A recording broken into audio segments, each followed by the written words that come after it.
My dear sisters and brothers in Christ Jesus, today, November 18th, I am glad to give you today's Holy Mass reflection. Have you ever been in a place where you are sure someone is watching you? You cannot see the person or persons, but you sense their presence. You may wonder what they may want from you or what they will do with you. Many people have come upon bad situations because they were not aware of someone else's presence with them. Others have been surprised with joy when the hidden person pops out in the open. God is always with us, yet we are not always aware of God's presence. Or if we are conscious of Lord Jesus being with us, we may be fearful of what will happen to us. God is waiting for us.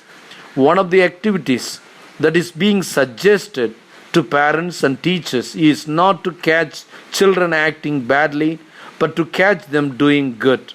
God does not want to catch us doing wrong, but wants to catch us doing right. The Lord Jesus stands ready to let us welcome Him into our lives. Let's first know what is eternal life all about. We are given a view of that is in the readings today. The book of Revelation and Psalm picture heaven as a place where God is worshipped and adored and honored, where God is given the honor that the one seated in the throne deserves. In the gospel, Jesus portrayed as the one who will settle accounts with all the people and with the reward those who do good and faithful servants, and punish those who have sought to overthrow the reign of God or who do not return to God what has been given to them, and with the interest added. God's majesty will even be more awesome than we could ever imagine. And the best thing about heaven will be the ability to give God the glory that is due the one seated on the throne. And just in the fact of being in God's presence, all of our desires and wants will be satisfied.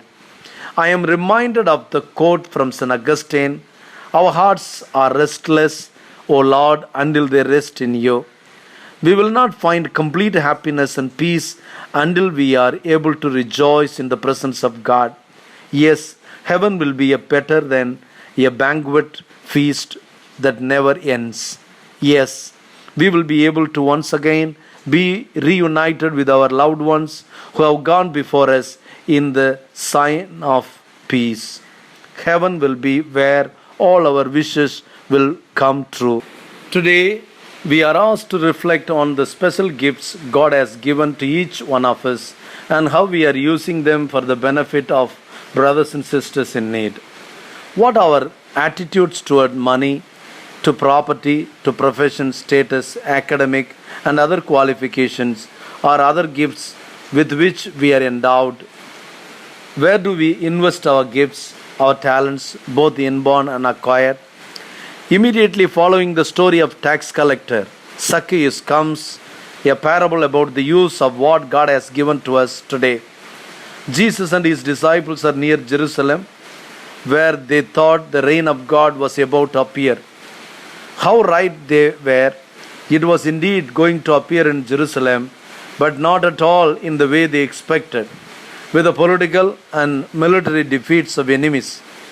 As the beginning of the Acts reveals in chapter 1 verse 6, they were hoping that Jesus was about to restore political kingdom of Israel. In time, they would learn that a kingdom of far greater significance was coming into being, and that they would play an important part in its inauguration. Jesus begins the parable by saying that a man of noble birth went to a far country to have himself appointed king and then return. This may have reminded his hearers of Archelaus, the son of the Herod the Great, who went to Rome in the year 4 BC to get himself appointed king. On his return, he succeeded his father. It may seem a rather unusual procedure, but the Herods used to go to Rome in order to get appointed as ruler over Jews. Similarly, Jesus is soon to depart. In the future, will return as a king. During his absence, his servants are entrusted with their master's affairs. In the parable, the king, before leaving, gives 10 units of money to each 10 servants, telling them to invest the money until his return. The coin are called minas and were each worth about 100 drachmas, where a drachma was equivalent of 1 day's wage. Each coin then was equivalent of about 3 months' wages. This is a much smaller sum than those in Matthew's parable of the talent. The other difference is that there are 10 people, each one gets the same amount. In Matthew's parable, there are 3 people who get respectively 10, 5, and 1. In the parable, we are told the people who despised this man and did not want him as their king.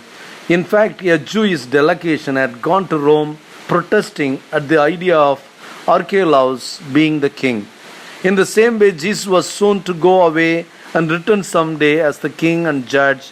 While he is away, his servants will be entrusted to take care of their master's affairs, but others will reject him completely. When he returned, the new king asked each of his servants to give an account of their trading, as Jesus will do at the last judgment. One had made another 10 units on his capital of 10 minas, and he was rewarded by being put in charge of 10 towns. Another had made 5 minas and was rewarded with 5 towns. And the third came along with just the capital he had been given. He had not traded the money for fearing of losing it, but kept it in a safe place.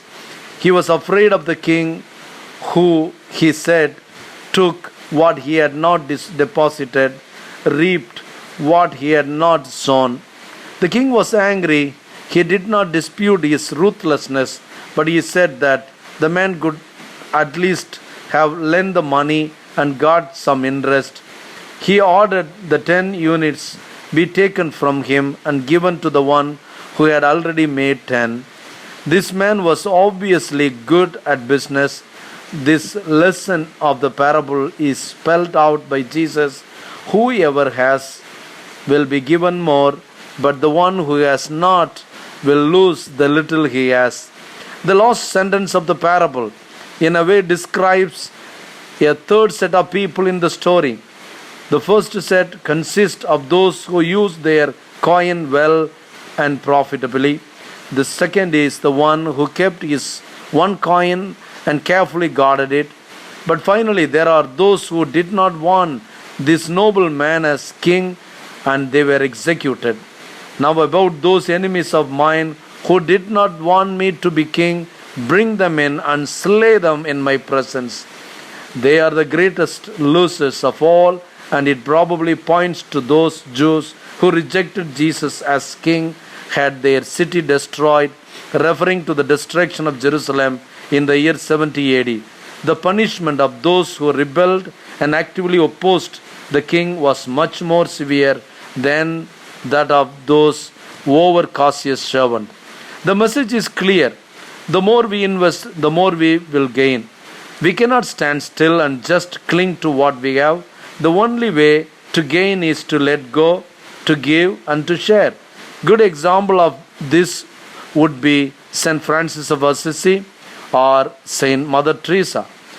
It is an attitude very foreign to many people's way of thinking, who feel that life consists of amassing more and more, that security is in having. But the gospel way is really the only way that makes sense. It is not collecting but sharing that generates wealth. The wealth that really matters are freedom, security, and peace. The parable points to all those who are being called by Christ. It is the final part of one large unit. Luke chapter 18, verse 18 to 19. verses 28, which includes the story of the rich man with good intentions but not able to respond to Jesus' call. A prediction of Jesus' passion not understood by the disciples. The story of the blind man who, after having his vision restored, becomes a follower of Christ. The story of another rich man, Zacchaeus, who was willing generously to share his wealth with the poor, ending with a parable of the proper use of the minas entrusted to the servants. The first rich man claimed to follow the commandments, the laws, but wanted to keep his money safely in his own possession. He is like the man who buried his money, did not invest in the love and service of his brothers and sisters, especially those in need. The other, Zacchaeus, generously shared his wealth with the poor. He had invested his money well. He had learned to see. Anyone who can really see where Jesus is has no alternative but to go his way. Finally, there are those who totally reject Christ and all that he stands for. Their blindness is total. Last Sunday, one of the gentlemen after Sunday Mass came to me and asked a question. What one question will you ask God when you get to heaven? Various individuals gave different answers.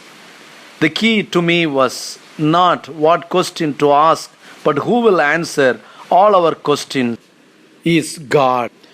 I remember being asked many times by children, Father, will I have my puppy, my toys that I love when I go to heaven? I responded, if that is what will make you completely happy, you will have your pets and your toys with you.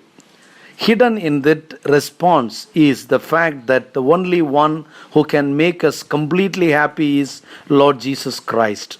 And being in God's presence will be more powerful and fulfilling than anything else. We will not desire anything else. We will be satisfied with the greatest goodness of all. We will not be able to do anything except giving thanks and glory to God for all that God does and is for us. It is no wonder that St. Paul says in 1 Corinthians chapter 2 verse 9, eyes has not seen, ear has not heard, mind has not conceived what God has prepared for those who love the Lord. Amen. God bless you. Have a beautiful day.